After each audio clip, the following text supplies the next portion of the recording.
What's up, everyone? I am Joe from Car Jomez. We're back to toys today. We are going to be looking at a couple of Masters of the Universe Funko exclusives from New York Comic Con. But before we do, please remember to like this video, subscribe to the channel, and if you'd like to further support, please go down in the description and buy a t-shirt, some kind of merch. It helps me keep everything going, and I would really appreciate it. But right now, we've got some Masters of the Universe exclusives. Obviously, with COVID still going strong, all mass gatherings, games, sports, conventions, we haven't been able to go to.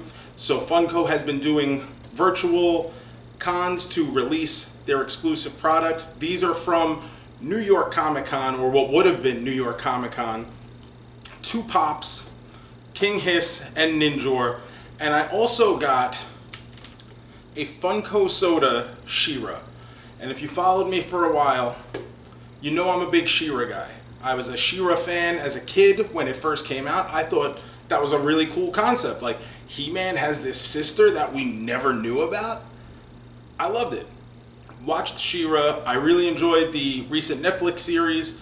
And I don't want to say I have a big She-Ra collection, but I have a couple She-Ra things hanging around. And it was available when I went on to get these two, so I just happened to get it. And we are actually going to be completely unboxing this today, opening it up, which I really don't do. I'm a mint on card guy, a mint in box guy, just because I feel like the artwork adds so much to the presentation of your figures. I really dig the artwork on stuff. I dig the boxes. I dig the card backs. And I won't be opening the Pops. I don't open Pops. I did when I first started collecting Pops, which was years ago. If you see back here, I have a couple of Pops that have been opened. They were among the first Pops I ever bought and ever collected. And as time went on and I started buying more of them, I started keeping them in the box. Not really for resale, because I don't buy and I don't collect to, with the intention of flipping. There are some things I end up selling down the road as I make space for new stuff that I would want more, or maybe I don't collect a certain line anymore. Or in the case of Pops, I got really out of control with the amount of Pops I was buying, because Pops really represented to me, it was like the first time you had everything you liked, because Funko has the license on everything, it feels. But it was the first time you had everything in the same scale and the same design. And the fact that your He-Man could hang out with Lion-O, who could hang out with Mr. Met, who could hang out with Bruce Wayne, etc., etc., Golden Girls, Voltron. I thought that was super cool, and I got way out of control with collecting Pops. And they ended up taking way too much space. So now I've really had to pull back and limit what I buy on Funko Pops, just because there's not enough room in the world if you really want to collect everything. I do still collect the Masters of the Universe, though. That's always been my big thing. So we've got Ninjor and King Hiss. We're not going to spend a lot of time on these just because I'm not taking them out of the box. And Ninjor, for instance, he's a ninja. And he's not really in anything. He's just a character. I don't really care much about Ninjor, but the fact that he exists means I kind of have to get him. King Hiss, on the other hand, I love King Hiss.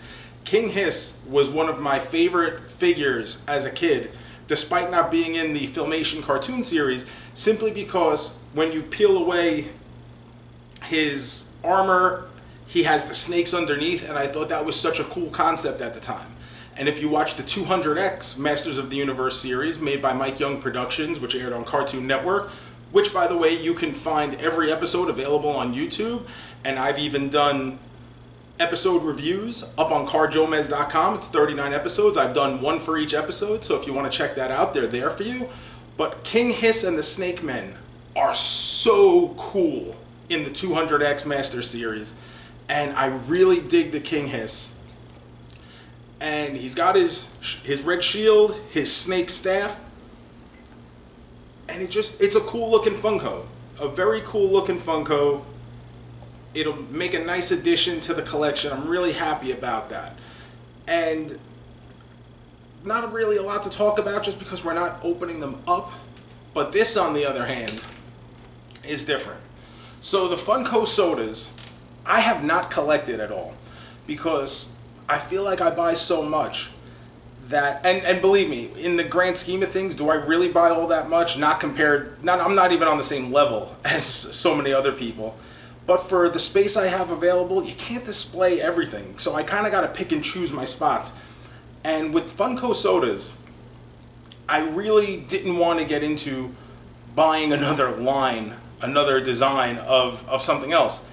But when I went online to Funko to buy the Pops, the King Hiss and the Ninjor, She-Ra was still available, and I'm like, I like She-Ra, it's there, let me get it. It's a FOMO purchase. Absolute FOMO, fear of missing out on. It's limited to 3,000, and there is a chase variant. So there is a possibility that inside this can is a chase She-Ra. The difference, from what I can tell, just from pictures I've seen online, is that the chase has a glittery metallic coat to it, but the She-Ra itself is limited to 3,000. Now, I've never opened one of these before, so this is in essence my first mystery soda.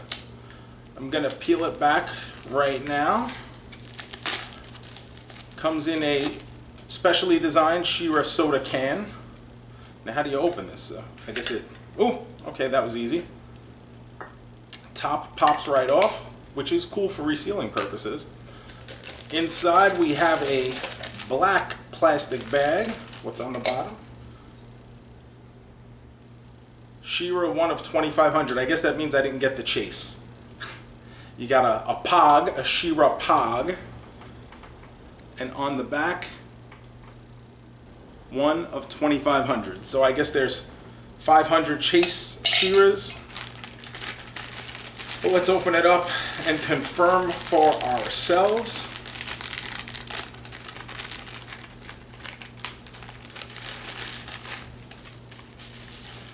Little bubble wrap.